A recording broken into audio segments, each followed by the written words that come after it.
Now, Positively Ernie with Ernie Anastos, a New York TV legend and radio host with great positive stories and interviews. Thanks, Ernie. You're the best. And now, here's Ernie. Hi, everybody. Welcome back to the show, Positively Ernie. I'm here with, the kinds of stories and interviews that I think are interesting and people who bring something to the table that we can all learn from. I want to talk today about an interesting topic, stress. Woo! Stress and anxiety, my goodness. I mean, it's part of everyday living, folks. Let's face it. That's exactly what we all have to face with. But, the idea of stress can be controlled in some ways. But, if you go through certain times, like, for example, we just had elections, it can raise the level of anxiety and stress. And it's over. Okay, the election is complete. It's in. The results are there. And there are people who are still saying, okay, how am I going to deal with this? What can we do? How can we make it, work for us? And that's what we want to talk about today, because there is a way to do that. And my guest today is fabulous. Her name is Karen Howard, and she's an experienced Washington congressional staffer. She's an author. She's got a lot of experience, and I want to say hi to her right now. Hi, Karen. Welcome to the show. Thank you. It's a pleasure to be here. Oh, so nice to have you on board. The time is perfect. You've written this book.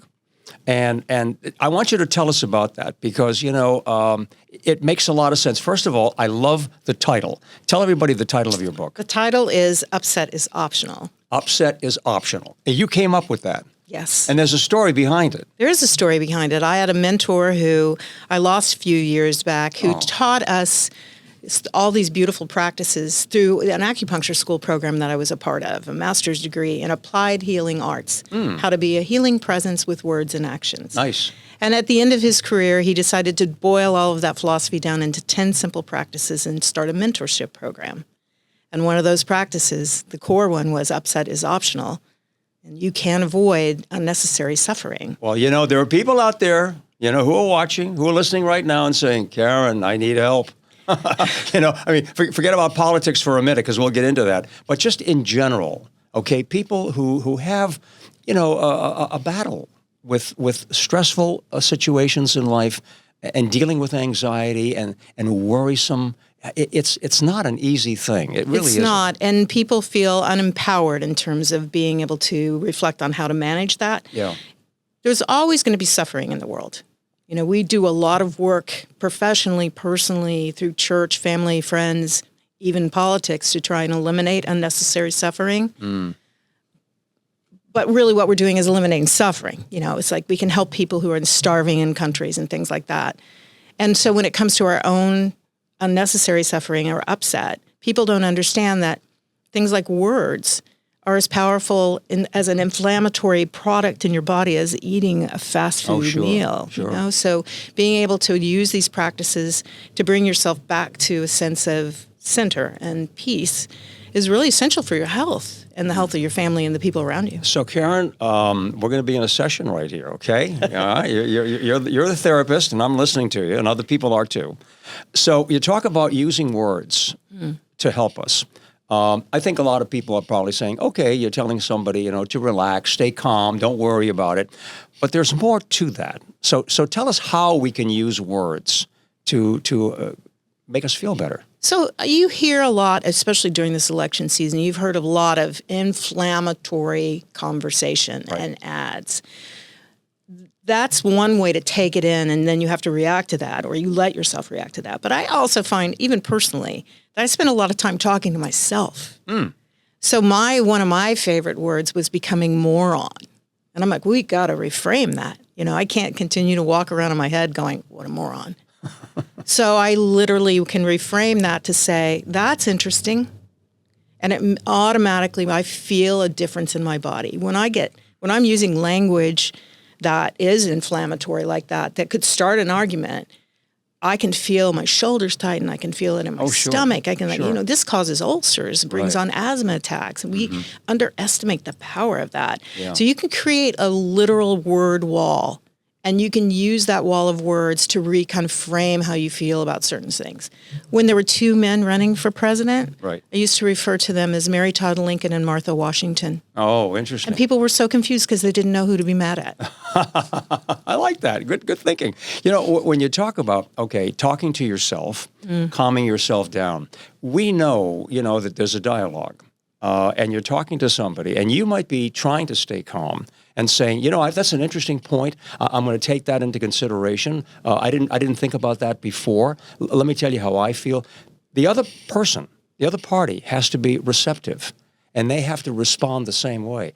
What if you're hitting someone who just doesn't want to agree or doesn't want to at least understand you and respect your opinion? How do you handle that? We've been at this now for a lot of years. Sure. There was certainly one Thanksgiving where people barely could sit at the table with one another. Big And I'm problem. not sure we're out of that yet. So at some point you have to sort of come to an agreement and say, this topic is either off limits, we have to agree to disagree, and let's switch to something that matters to us as a relationship, us as friends, us as a family, and leave that to the side. And just park it. Just park it. If you can't get to that space where I can sit and listen to it and not take it into my body. Right. Now, that is an option. I can, and I do that all the time. I'm happy to sit and listen to people vent or just give their But viewpoint. you're an exception to the rule, Karen. I'm practiced. That's all. Well, exactly. But there are many people, and we all know this, who have very strong opinions. And I respect that. But they're very strong opinions, and they're not willing to listen or to be able to just relax and say, okay, I made my point. Now let me listen to you. And relationships have really suffered. Family members, have split.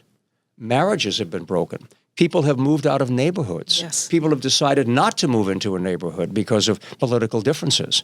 And I mean, I've been covering news, as you know, a long time in New York, and I've seen, a lot of things happen over 4 decades. But I've never seen it, so strong. And I'm trying to figure out how we can work together. In fact, I offered a commentary on the air about it's time to come together. I mean, this is America. This is the way we live. We have the opportunity to express ourselves. We go to the polls, we vote, but then we have to accept what we have and try and work together in unison of some sort. At least be respectful.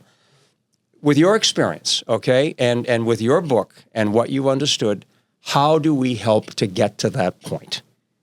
Understand first, you can't change anyone.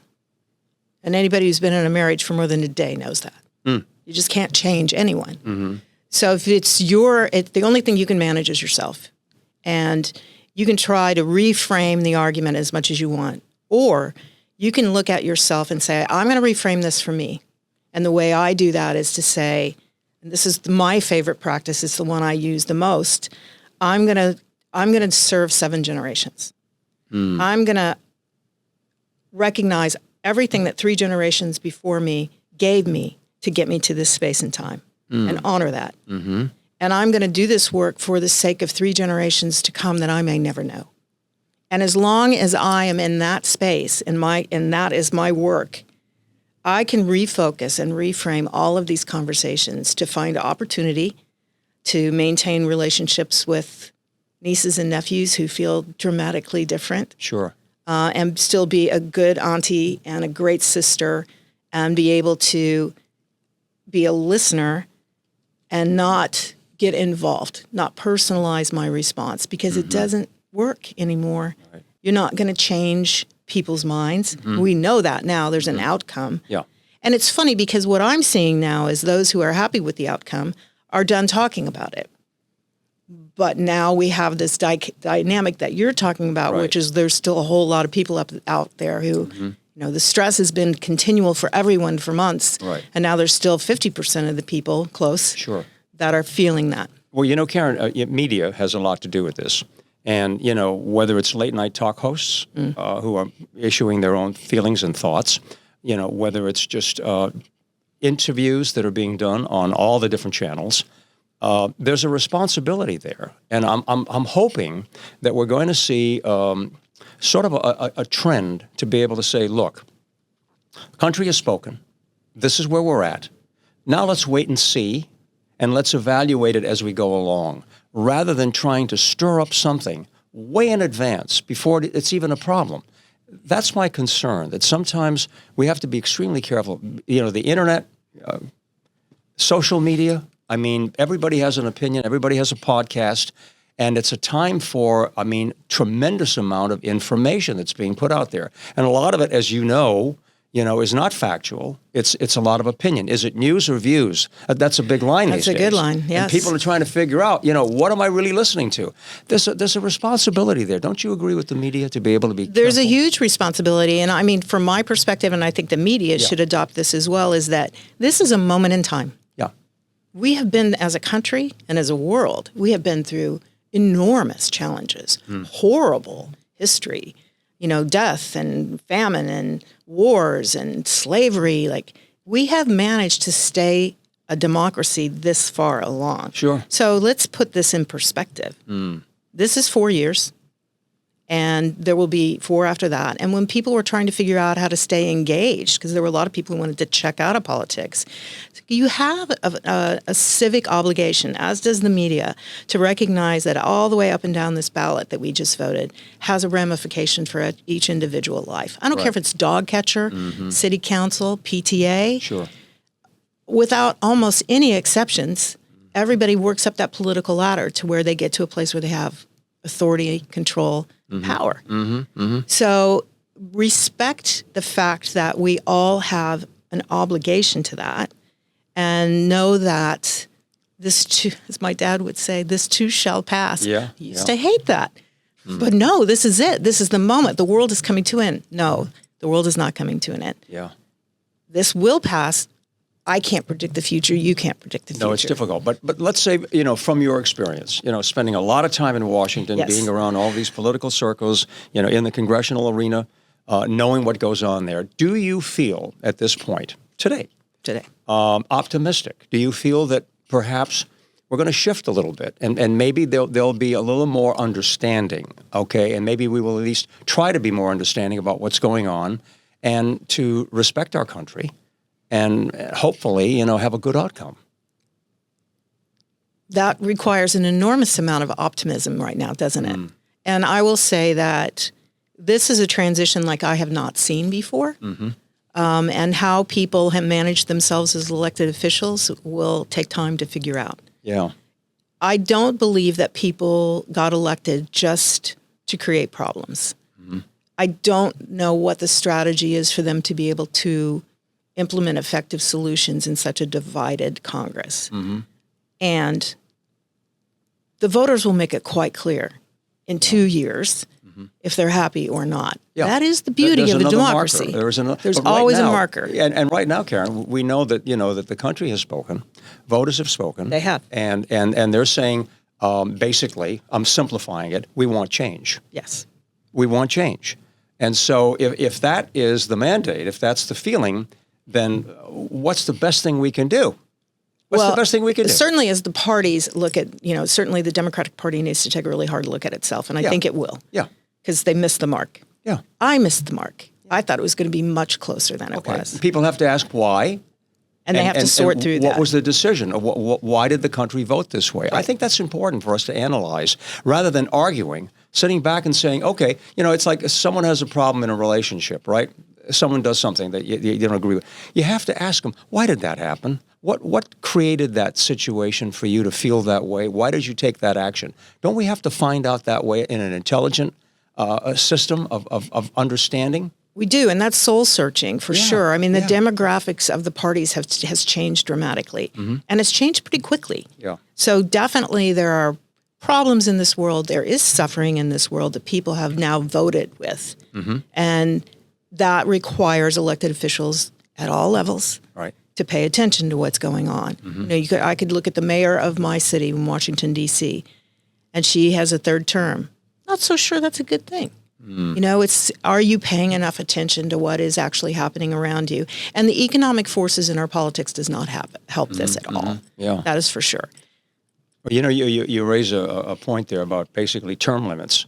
And a lot of people are concerned about that. They're saying, you know what, we need some fresh people, and keep that motion going so that we have good ideas and people don't become so complacent and have so much authority and so much power that, nothing gets done. I think a lot of people, and I hear this too, people are saying, we have all of these politicians in there. They argue with one another. Nothing really gets done. They're taking care of their own interests, and we, the people, are suffering.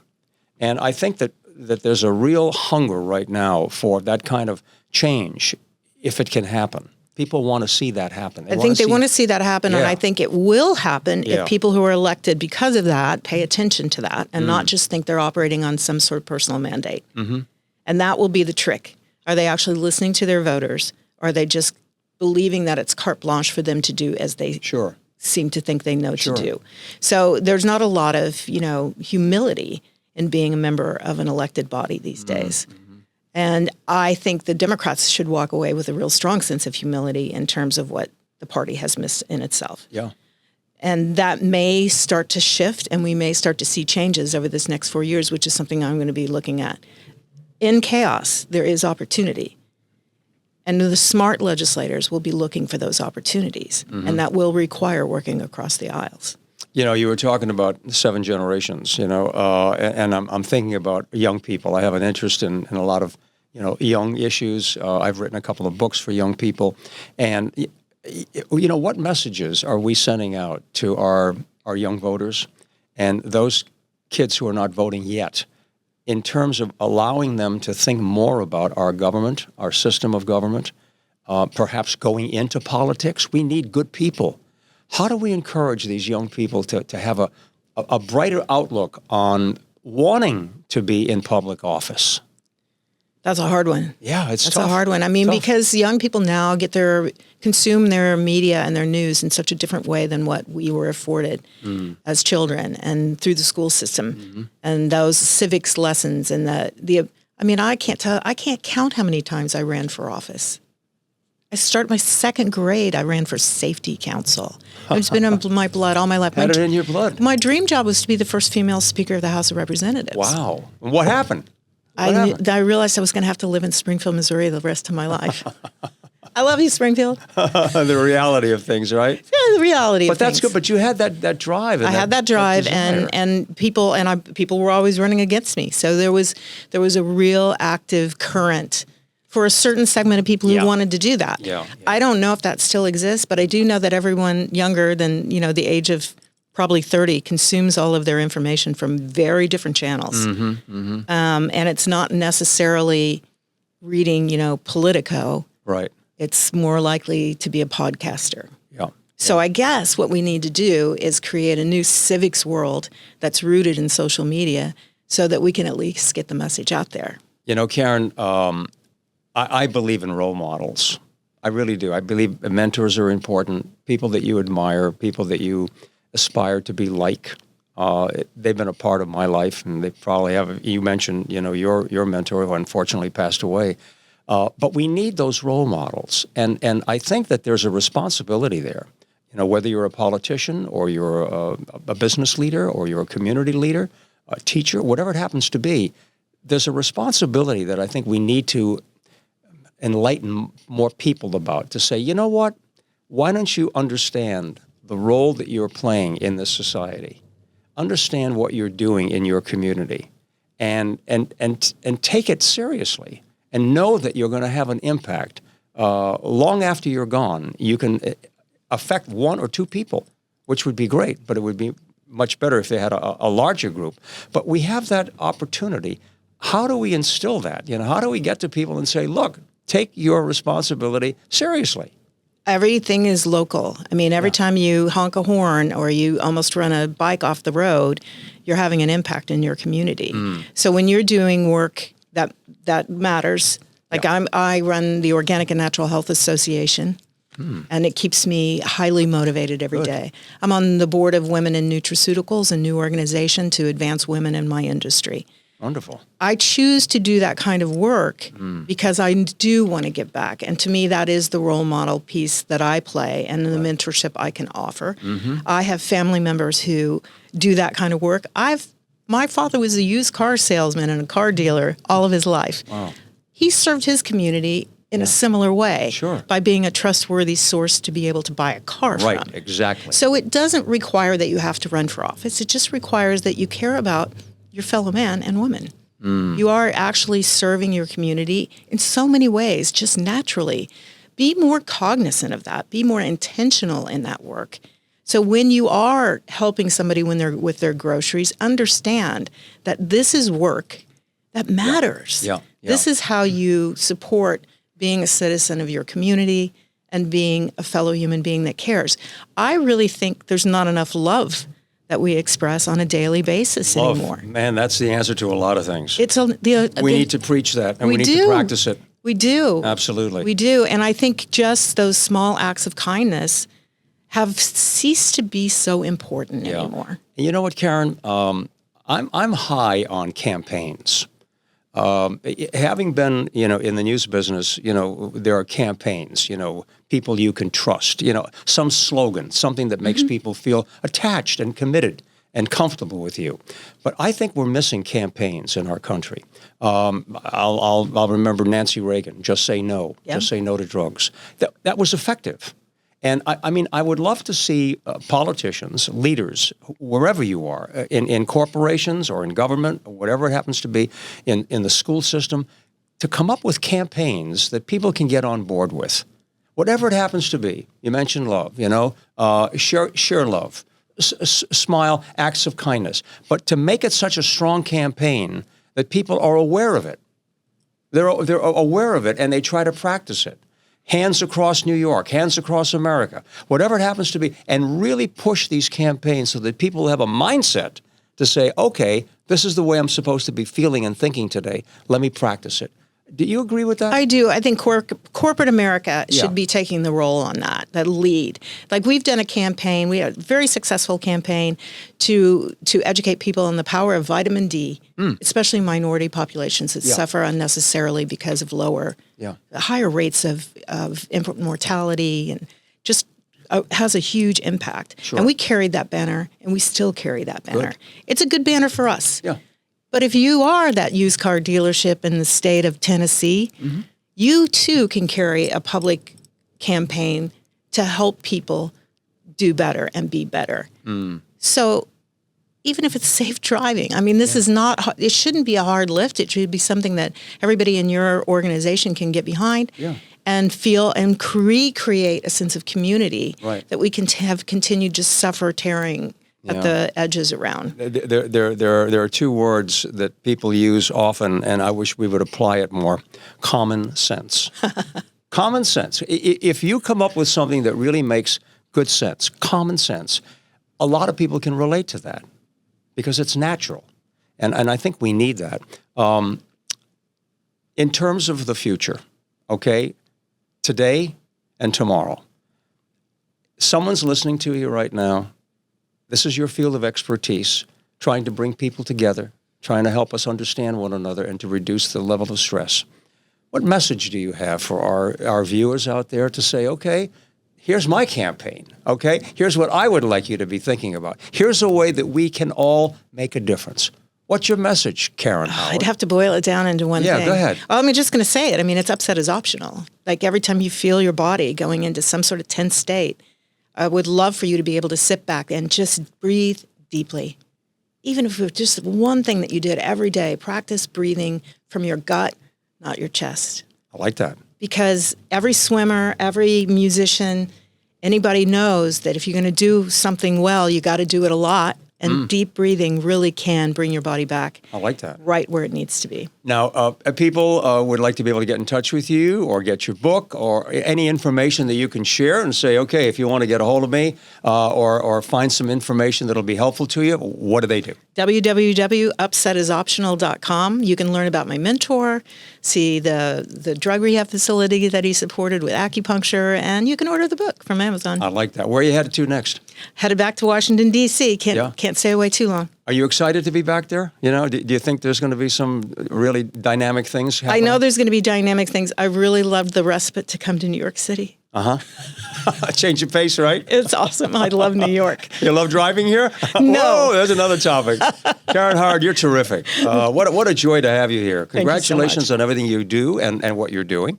Come back again, and I know you're going to do another book because you started to tell me about it. A cookbook? A cookbook. That's going to be fun, right? You'll be talking about your Irish background? Yep. And any particular little hint? I know you're a little ways off from writing that book, but any hint in terms of what you want to do with that book? Anybody who's had a family that's spent a lot of time in the kitchen knows that there's a lot of stories that go with it, and it's not always. Sometimes it's on a boat, and sometimes it's in a kitchen, and sometimes it's over a grill, and sometimes there's a lot of interesting dialogue. Oh, so it should be a lot of fun. You're going to have a lot of fun with that book, okay? I'm getting hungry right now. It's time for lunch. Karen, thank you so much for being here. Thank you. All It was good a things to pleasure. you and your family, okay? As well. Thanks, yours. everybody, for watching. Great interview. We have more coming up. Stay with us and stay positive. Bye-bye.